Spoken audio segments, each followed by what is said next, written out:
سجل لكل التاريخ أنه صدام حسين استقبلكم هنا في كهفه العامر بعد ما أسقطكم الربيع العربي.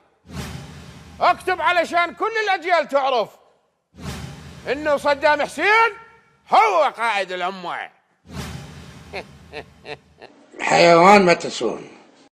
في نظرهم أنهم يسيئون إلى صدام حسين، يصغرون من شخصيته، هذا عار عليهم. أما صدام حسين فهذا يكبروا ما يصغروا، فهذا يكبروا ما يصغروا، فهذا يكبروا ما يصغروا، فهذا يكبروا ما يصغروا.